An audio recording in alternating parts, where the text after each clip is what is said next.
What's up, y'all? Are y'all up tonight? It is 2:33 a.m. Eastern Standard Time, and I'm up. So I was like, why not do a live? Why not? Why not? So I was excited today. Oh, God. I was excited today to watch Shedeur play. Because he was injured during the last preseason game with an oblique injury, so he didn't get to play. So I was excited to see him play today. Hoping to see him and Gabriel. What is it? Is it Gabriel? What I want to call that man, Gabby. I don't know. I just want to call him Gabby. But I was excited to see them go back and forth, since they are, at least we think, competing for backup to Flacco. So I was excited to see that. You know. Uh it was rough. It was rough to watch. And then I was also very curious, we don't talk enough about the other Sanders brother, Shiloh, to see how he did. Because he is undrafted, playing for the Tampa Bay Buccaneers, trying to secure a roster spot. So I was very curious to see how he would play as well. And when I tell y'all, just in case you don't know, just in case you didn't watch what went down on Saturday, it was ugly. It was so ugly. And let's just start with Shiloh, who was actually ejected from the game today. Ejected from the game today. So let's take a look at what happened there to cause his ejection. And let's talk about it. So let me just add that here just a second. All right. Let's see. Sanders right there. And a shove back. That's not going to be good for either one of them. Sanders right there. And a shove back. That's not going to be good for either one of them.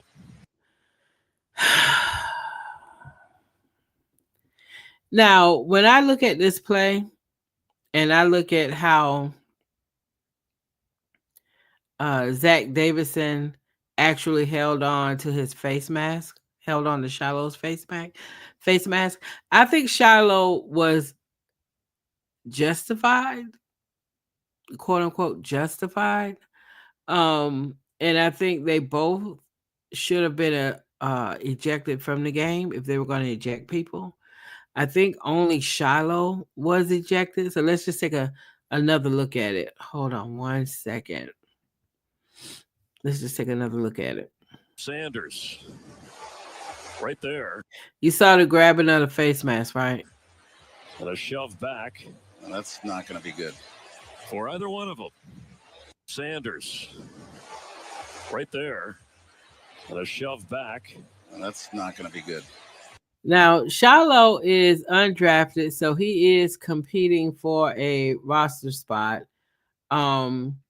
And when I looked at what some of the people were saying on Twitter about all of this, let's go to Adam Schefter. He said Buccaneers rookie DB Shiloh Sanders was ejected for throwing a punch at Bills tight end Zach Davidson. And I don't think this view of what happened is as clear as the view we looked at first, where you could clearly see Zach was pulling on his face mask. But Shiloh got ejected, and I don't think Zach got ejected from the game. And when you look at, let's see what some of the comments said, because I haven't looked at what people are saying about it. Someone said the NFL don't want these Sanders kids for some reason. I actually agree with that. 84 turned victim so quick after starting that shit. Let's be honest, Shedeur Sanders and Shilo Sanders are being sabotaged by the NFL. Bro even gave him the little man emoji after, which he did. He did. If Sanders was ejected, the Bills guy should have been ejected too, but he wasn't. Mind you, this was before the swing. Ref already reaching for his flag. So if he was already reaching for his flag, especially for him pulling on his face mask, why weren't they both ejected? Why weren't they? Doing the too small celly after behaving like a bee is crazy. I'm sure I'll get ripped for this based on the comments already. Where's the wide angle that shows the play was already done and the whistle was blown? Look for yourself. Both teams stopped and were walking. Sanders is wrong for throwing the punch, duh, but his WTF. Um, but his WTF reaction wasn't wrong. Just needs to learn how to handle it better. Welcome to the NFL. I don't blame him for reacting, though. It's a preseason game. Zach could have also had a flag thrown, or at least that ref stepping in to stop the scuffle before it escalated. Looks like the Bills tight end threw the first punch and missed. I'm with Shilo on this one. That's what happens when you're an average talent with a superstar dad who tells you you're a superstar. Hater. Hater. Any other name? Somebody said the game moves on. For him to get the penalty first is crazy. That play was so dead. NFL looking sketchy. Like, come on, Zach Davidson was starting it. Got to stand up for yourself. Show some fight, especially in preseason. That dude threw a hand to the face. His right hand first. Ref just didn't see it. Shilo was just standing up. Coach Prime is gonna have to come in the league and light it up with his kids. I don't know why the NFL don't want these dudes to succeed. And it goes on and on. So I think in this situation, this is definitely unfair from the perspective that one, if there were going to be ejections, they both should have been ejected from the game, and they weren't. The thing about Shilo, Shilo was ejected from I know at least one game I can remember for sure, but it feels like it was more than one game, maybe two games, when he was playing college because he did a lot. He did a lot. I can remember him being kicked out of one Colorado game for targeting, but he did a lot. When you say doing the most, Shilo. Shilo is doing the most a lot. But in this particular incident, I think Zach was definitely the one who initiated all of this by pulling his face mask the way that he did. And Shilo just responded. But like this post says, Shilo Sanders throwing punches when he's fighting for his football career. Look, I know from watching Shilo at Colorado that he is definitely going to bring you that energy for show. For show. Y'all hear that? For show. He is definitely going to bring you that energy.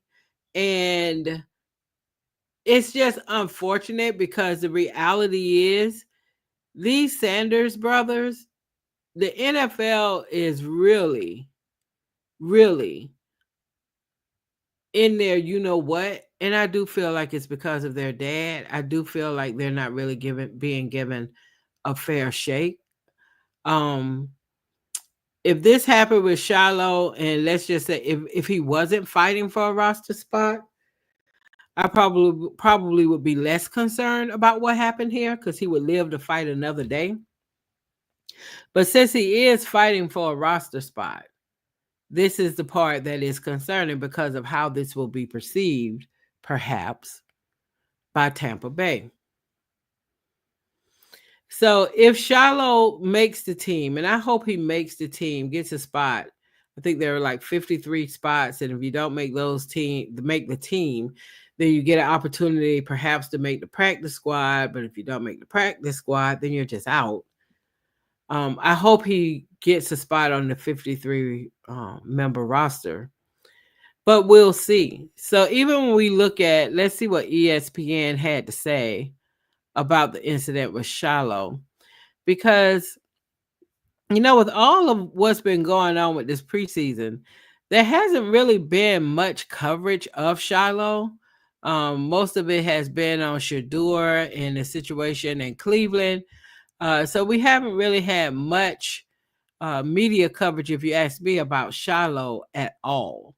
But let's take a quick look at what ESPN is saying about this incident when he got ejected from the game. So I'm going to share that article here just so we could take a look. But I feel bad for Shiloh because especially if he doesn't make the team after this, um, it's just going to be very, very, very unfortunate if that is what happens. But according to this that's an ESPN article,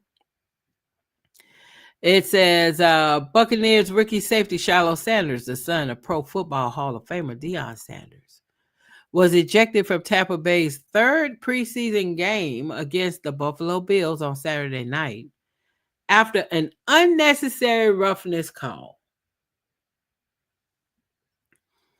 Was it unnecessary if Zach out here pulling my face mask? I'm just asking. Sanders, an undrafted free agent out of Colorado who is competing for a spot on the 53-man roster or the practice squad, punched tight end Zach Davidson, who was blocking him after some heavy pushing and shoving. Sanders' teammate, linebacker John Bullock, tried to calm him. Tampa Bay coach Todd Bowles looked at Sanders as he walked back to the sideline late in the second quarter. Bowles addressed this incident after Tampa Bay's 23-19 loss. He said, "You can't throw punches in this league. That's inexcusable. They're going to get you every time. You've got to grow from that." Now, I agree that Shiloh needs to grow from what happened today. Shiloh needs to grow from some of the incidents he had when he was playing for Colorado. And if he actually makes the team, I'm sure he will grow from that. But I don't like this wording here about you can't throw punches in this league. That's inexcusable. For those of us who have been NFL fans for a long time, mhm, we've seen a lot of punches thrown. So whereas you may not like that, you may prefer that it doesn't get down into that kind of thing. And even though these coaches may say, "Oh, it's inexcusable," it is very much a part of what we are accustomed to seeing. Let's be honest of what we are accustomed to seeing in the NFL. Sanders was not available for comment after the game. Sanders is, and we're talking about Shiloh again. Sanders is competing for the fourth and final spot with Kevin Merriweather and Rashad Wisdom to back up Antoine Winfield Jr. and Tyke Smith and Christian Isian. Sanders was also flagged for a defensive pass interference call in the first quarter in 2023 while at Colorado. 2023, what year is it? 2025. In 2023, while at Colorado, Sanders was ejected after receiving a targeting penalty for a hit on UCL running back Carson Ryan just before halftime. Now, see, this is where I say these people are fucking messy and shady. Because why include in this article about Shiloh Sanders' ejection today the 2023 incident? The last sentence is about the 2023 incident in Colorado. You know what they're doing? They're trying to paint a picture. Mm-hmm. They're trying to paint a picture that Shiloh is out of control. um, and he has an issue with targeting or punching or acting out of the norm for an NFL player, which to me is almost laughable. But that's what they're trying to do here. So we will see very soon if this has any impact on Shiloh at all being ejected from the game today. If that, might have been a part of him maybe not locking down one of the 53 roster spots. We will see if he makes the practice squad. But I have to think that Shiloh Sanders, if he doesn't get one of the roster spots and he makes the quote unquote practice team, does he stick around and do that? What do you think? Does he stick around and do a practice team, or is he like, I'm out? I'll be a walk on maybe next year and see if we can make something happen on whatever team. But I don't know if I could see Shiloh Sanders, and definitely not Shedeur Sanders, being okay with being on the practice squad. Okay. But anyway, so like I said, today was a rough day for the Sanders brothers because Shiloh was ejected from the game. From the different angle of what we saw, yes, Zach was pulling his face mask first, and Shiloh swung on him. But at the end of the day, Shiloh was the one who got ejected from the game. And the reality is, this may impact if he ends up on Tampa Bay's roster or not. If he ends up on Tampa Bay's practice squad, which I just have to believe that. I don't know if that's a deal breaker for Shiloh. It's like, okay, good. I'll just try again next go round. But nevertheless, that is where Shiloh is. So then we have Shedeur. So let's just say Shedeur's playing today left a lot to be desired. But Shedeur didn't have the type of protection I felt like he needed to get done what he needed to get done today, which is also evidenced by how often he got sacked. Now, I don't want to put it all on the offensive line because at the end of the day, I don't feel as if he got the protection that he needed, the coverage that he needed. But I also felt like he held the ball exceptionally long, which he would have to work on. But how much of that was holding on to the ball because nobody was open? Maybe there's more analysis that's really needed there to know, okay, what was the deal? But Shedeur had a rough day, y'all. And I hated to see it. We're Shedeur fans over here. We're over here rooting for Shedeur because he got screwed. So we're rooting for Shedeur, wanting Shedeur to like ball out, even if he has a setback, like whatever this was today, we still want Shedeur to ball out because he was screwed over. He was simply screwed over. Shedeur is not a fifth round draft pick by any means. But if you went by today, Gabriel looked better than Shedeur. But before anybody should take that and run with it, let me ask you to think about this. If Shedeur Sanders looked worse, did I say worse? Y'all know what I mean. If Gabriel got to go out today during the time he was playing, and he got to go out and he got to play and throw to the people who are actually going to be playing when the season kicks off here in a few days, and Shedeur had to go out with the people who a lot of them are most likely not even going to make the team. Is that fair competition? We need to be able in this situation, because this is what happened today, to understand when there is sabotage afoot.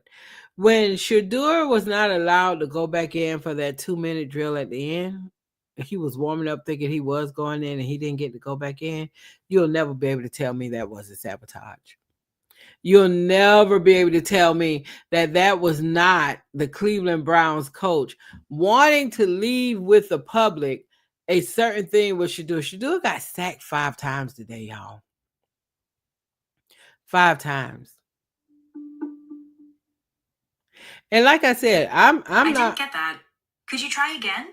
I have no idea why that happened. I am not willing to say that Shedeur Sanders didn't stink up the place tonight, because he did for sure. But he had some help, y'all. When I tell you the sabotage of Shedeur Sanders is real, it really is.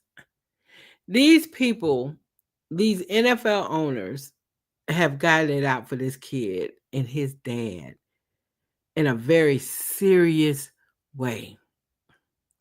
And that's why all these players, these legends, these Hall of Famers,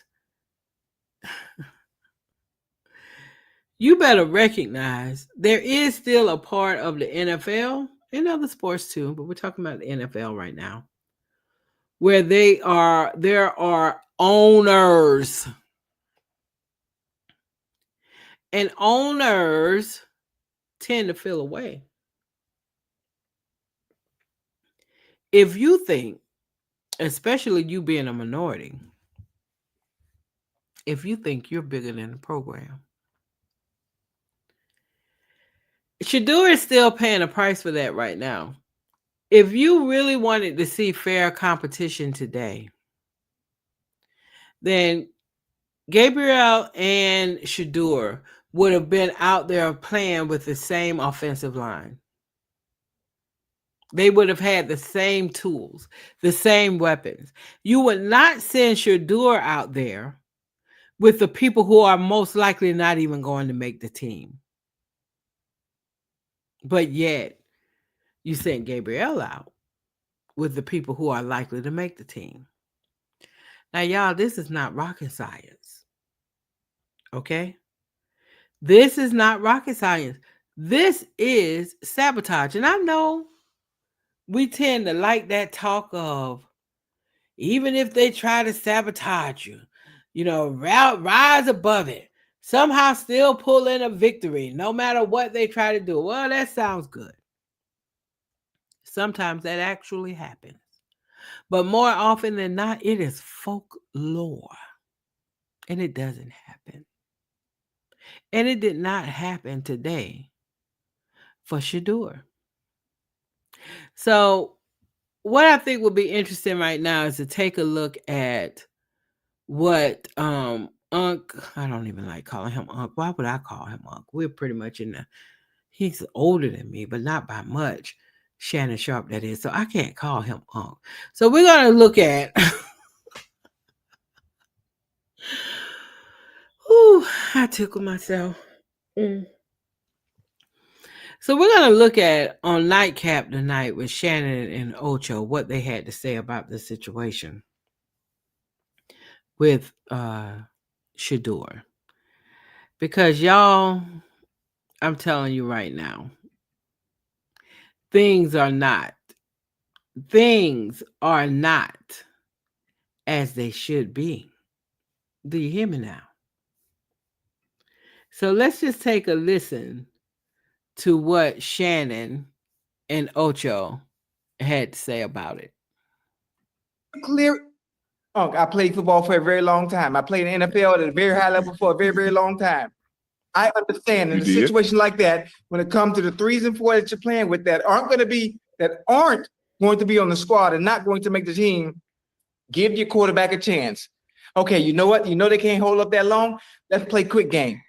Let's play quick game just to get Shedeur in the goddamn rhythm. But no, you come out calling regular offensive plays that are very long, damn near play action if he was under center, knowing they take a while to develop, knowing good and goddamn well the O-line and the people you have out there right now are not going to be able to hold up. So this is setting a person up for failure. Do y'all hear me? And let me tell you what when people in positions of power do this kind of shit we're talking about right now. They are banking on the public at large not engaging with critical thinking at all.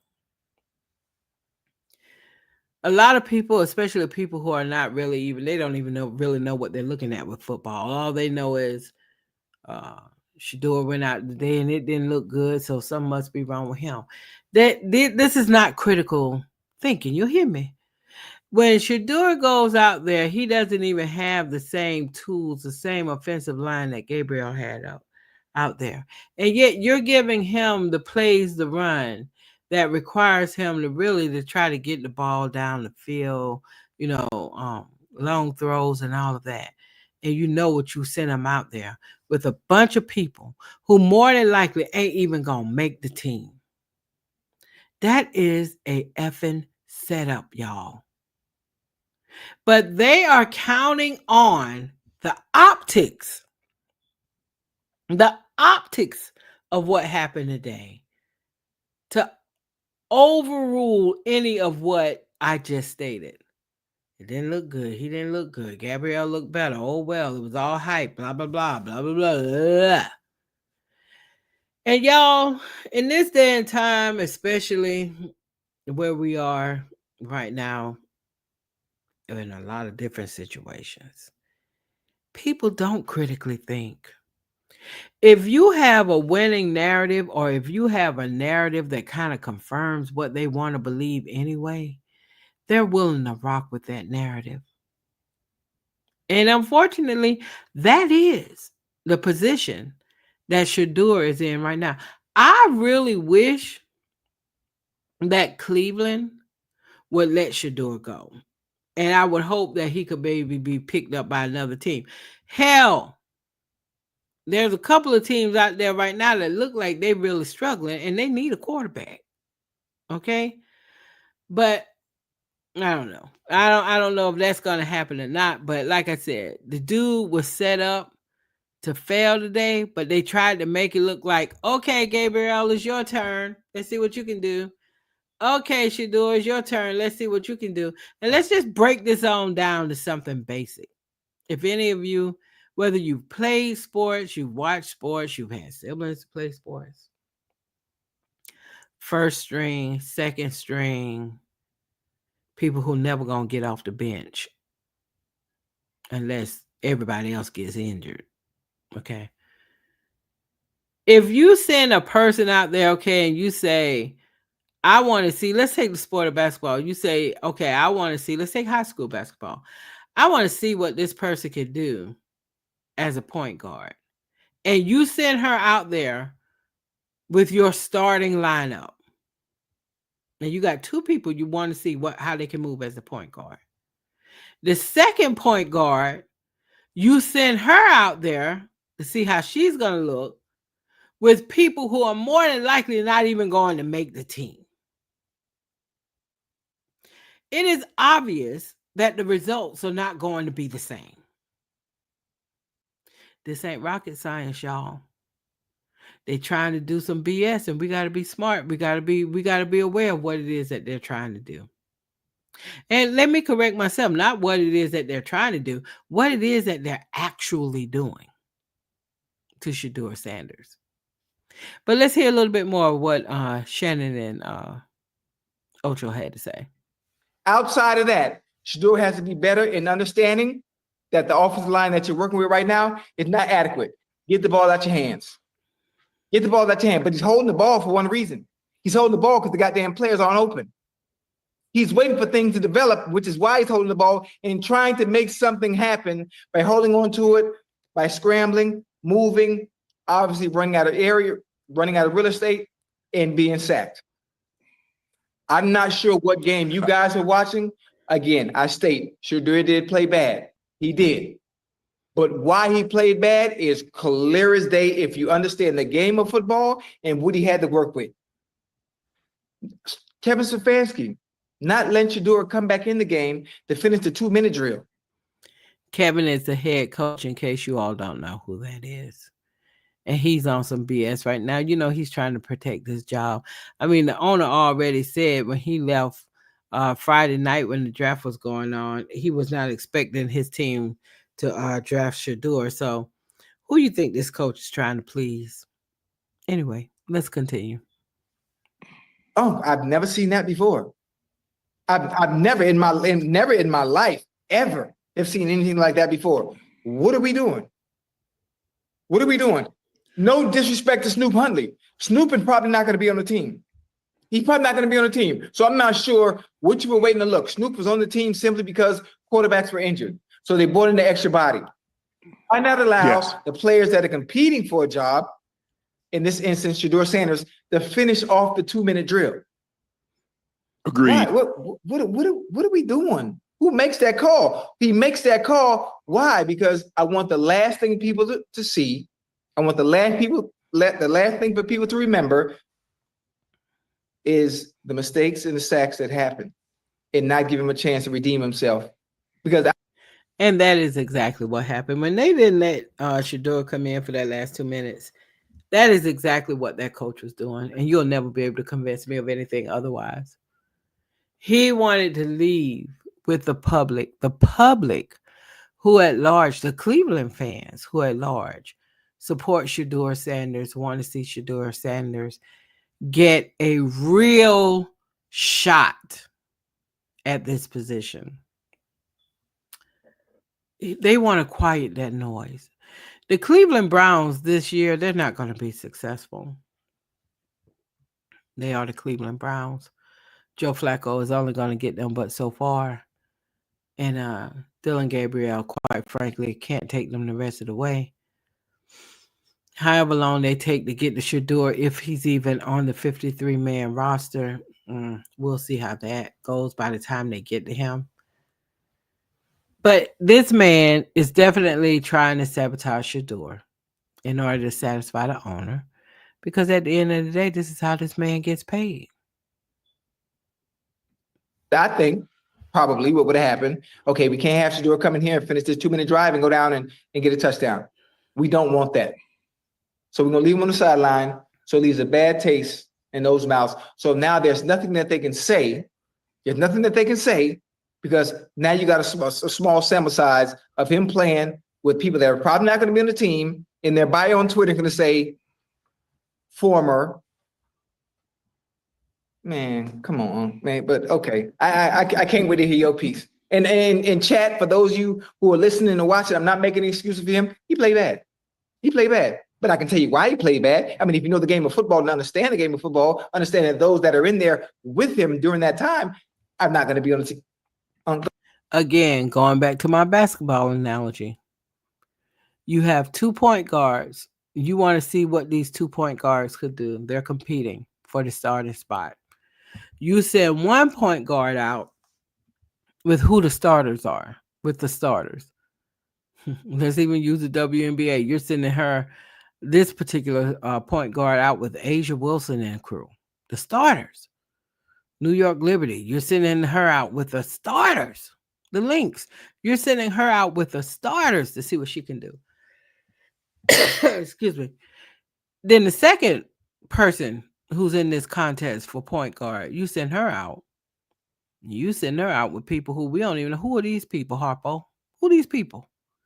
We don't even know who these people are. We don't even know them by name. Excuse me. You send her out with them to see, okay, let's see what you can do. Y'all, this is not rocket science. Go ahead, man. I agree with everything you said. He did play bad. And you and I, we come out here and we talk 4 or 5 nights a week, sometimes 6 nights a week. We've gone 6 straight nights. We've gone 9 straight days before. And what we do, we tell it like it is. TIS. Like my grandma say, boy, tell it like it TIS is. We tell it like it is.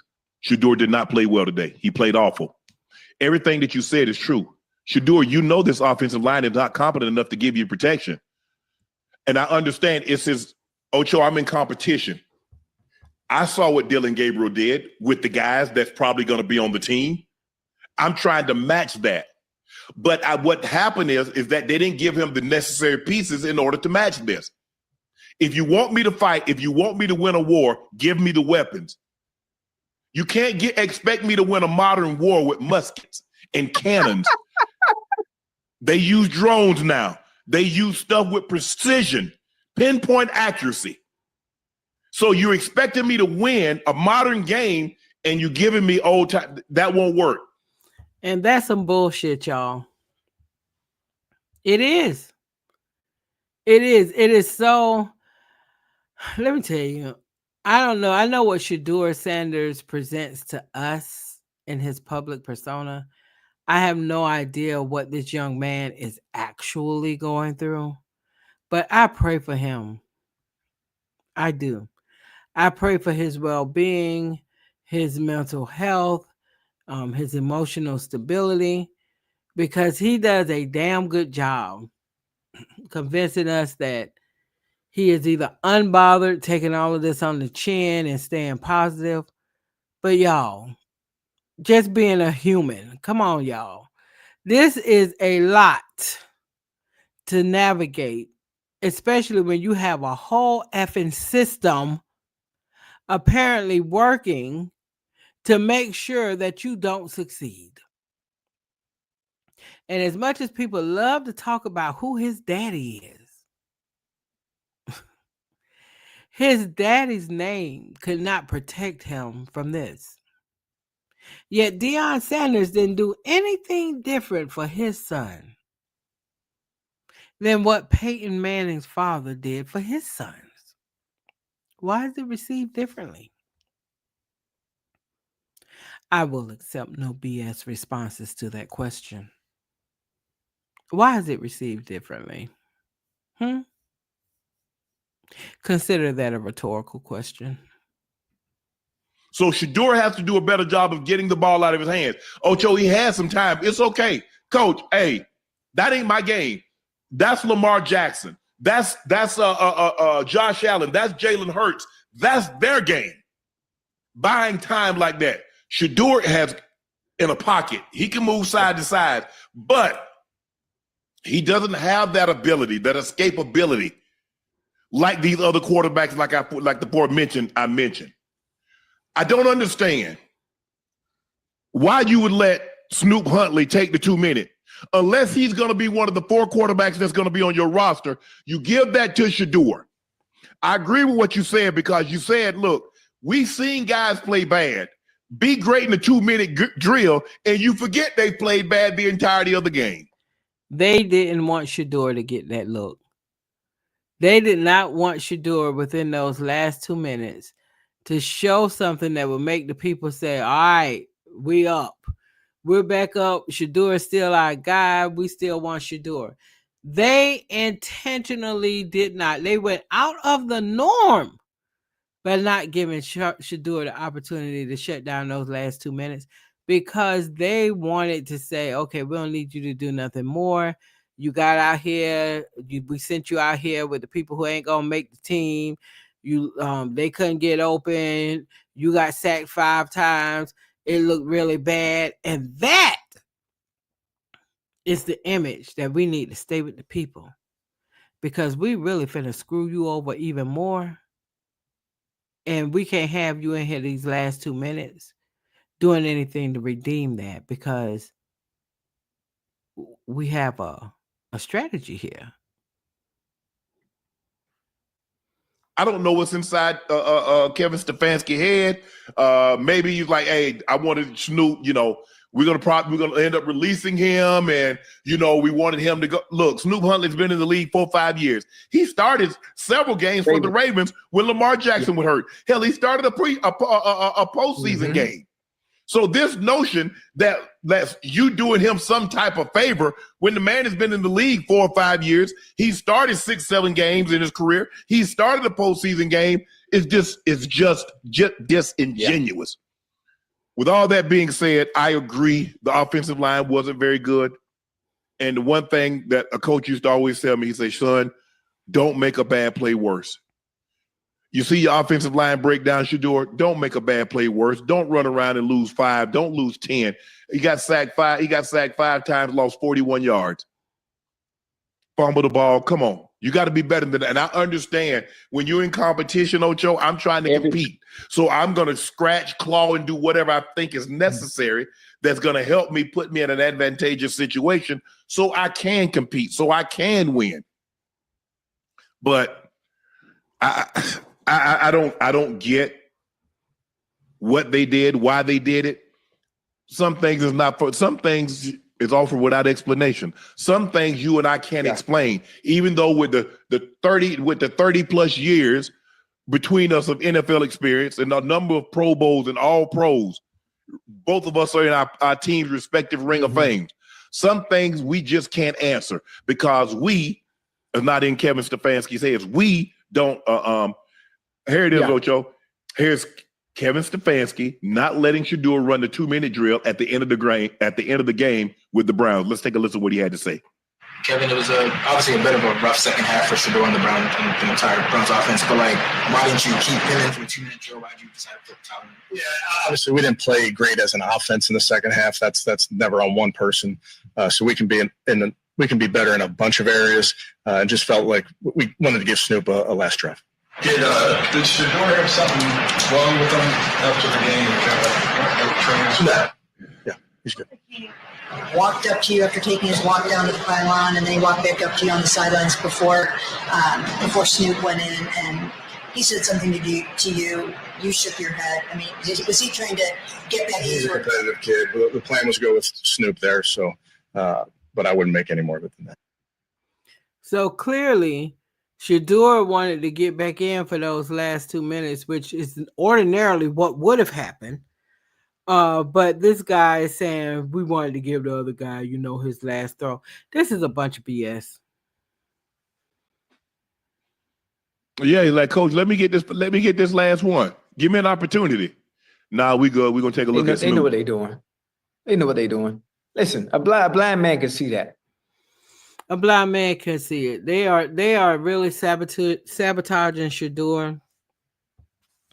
I don't know how all of this is going to work out, but I'm still prayerful, and I believe in the power of prayer warriors. And what I do know is that there are a lot of people praying for Shedeur Sanders right now to have the opportunity that he already has earned within the NFL.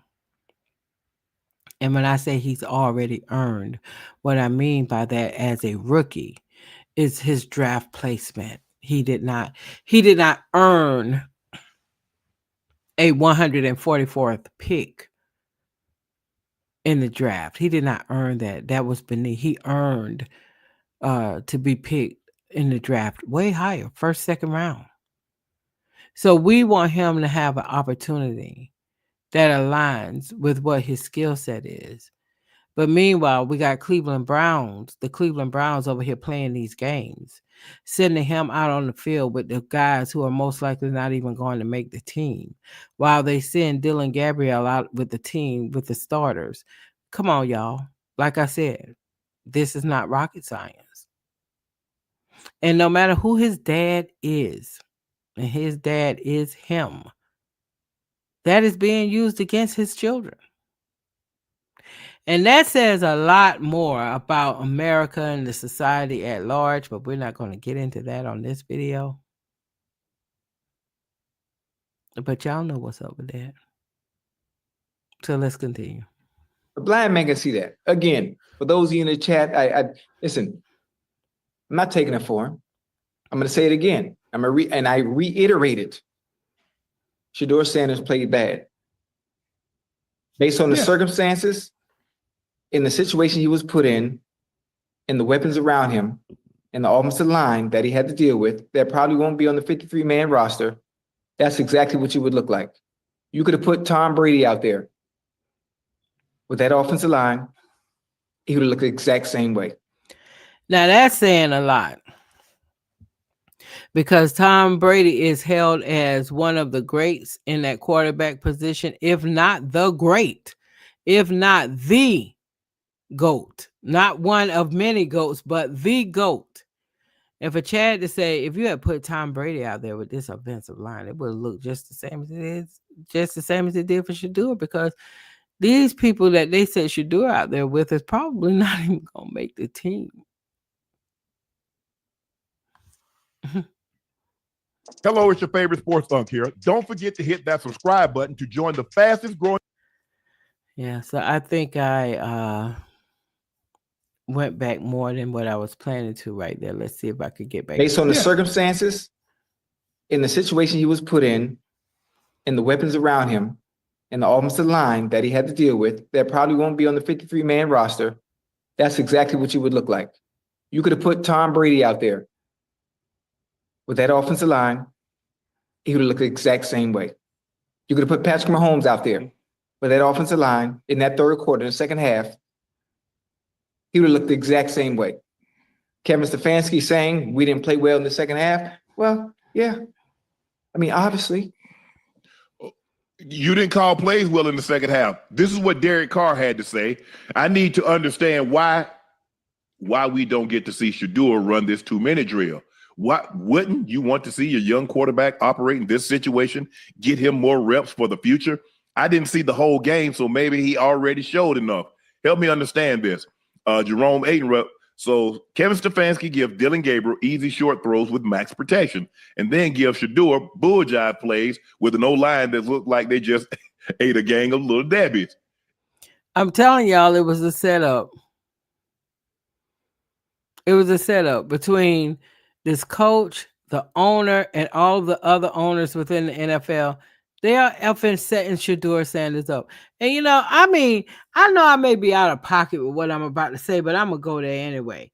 With all this influence that a lot of us, especially us within the culture, seem to think that Jay-Z has,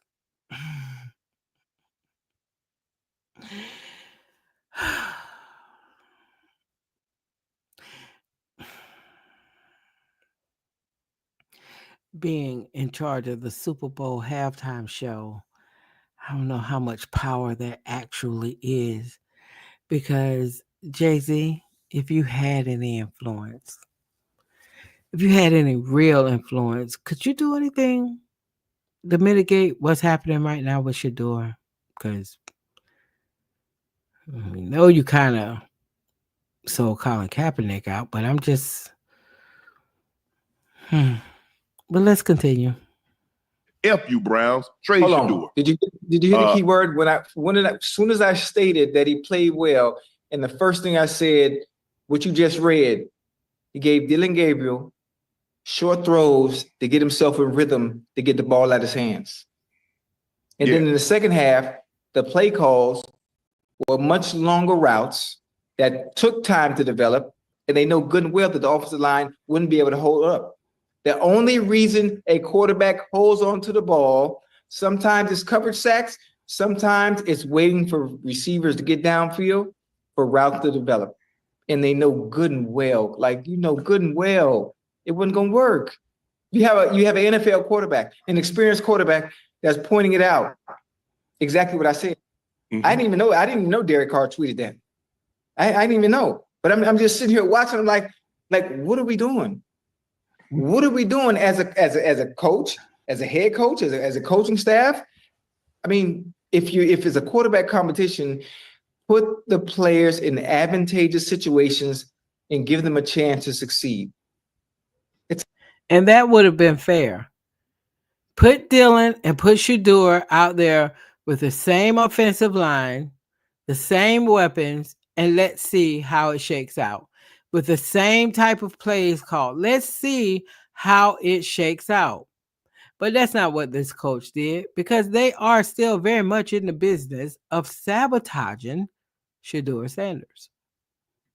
Simple. It's something like you would do on Sunday when Joe Flacco goes out there week 1 against the Cincinnati Bengals.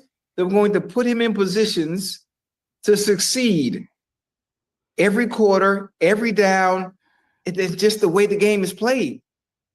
You play to win the game. I mean, I don't understand. I don't understand.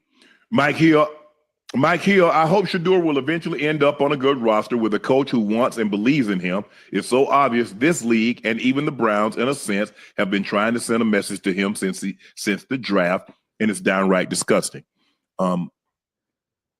Like I said, I co-sign. I agree with everything that you said.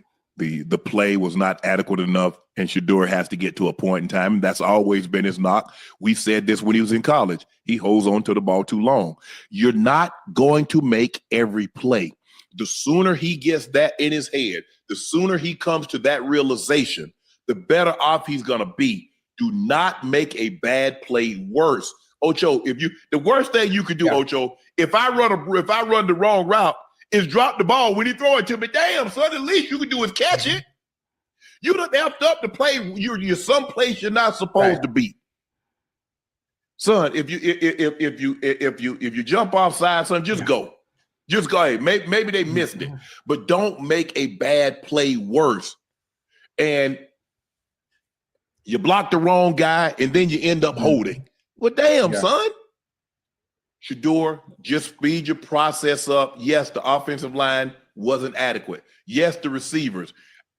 Give him the plays that you gave him against Carolina. Let him get the ball out of his hands. Let in a situation like that, you let the offense, you let the receivers help you. You put the ball in their hands and says, "Okay, son, go get 4-5 yards after the catch."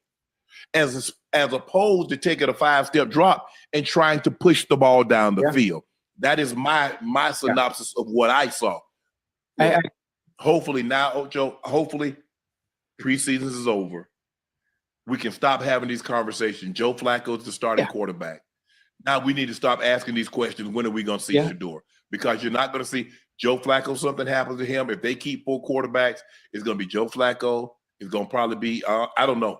Hell, the way it look like Dylan Gabriel might be 2 now. Kenny Pickett might be 3. Hey, and you know what also, I'm not saying it scares me, but it worries me. If they've already made a decision, if their mind is already made up as an organization, as a head coach, has them coming out and saying what he said 2 weeks ago about the pick not being his, and Andrew Berry standing by his side and standing by his pick, and for Andrew Berry to have to witness what he saw today, someone that is very intelligent to be in a position of power that he's in, and to witness what he witnessed today. I'm thinking also, if the decision's already been made to release Shedeur or to cut him in any way, shape, form, or fashion, what scares me is him going to another team. And will teams be willing to be able to deal with someone with the last name Sanders that brings the kind of tension to a team that he does, and he's not even the starting quarterback? You understand what I'm saying? Because that brings a totally different dynamic to a team where it takes away from whoever the starting quarterback is, being Shedeur now coming in and being on that team. You get where I'm going with it? Now it's that he didn't create, but it just comes with the Sanders last name in general. That's a lot of oxygen being taken up out the room for a guy that's not playing. That's what you're saying. The Browns general manager, Andrew Berry, told the NFL Network, keeping 4 quarterbacks, not much of a decision. We have a room that we like and all the guys in there. We don't really see that as a problem. We more see it as an opportunity.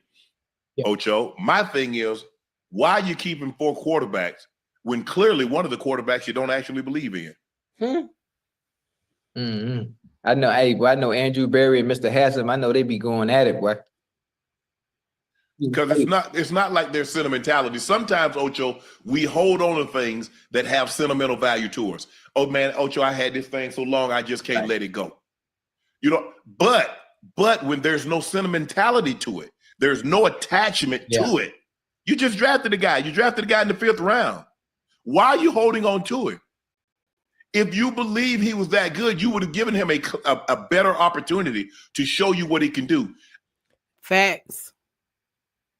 Why would this person you drafted, and when did they draft Dylan? In the 3rd round? Why is there even a competition between him and Shedeur? I mean, Shedeur's 5th round draft pick, right?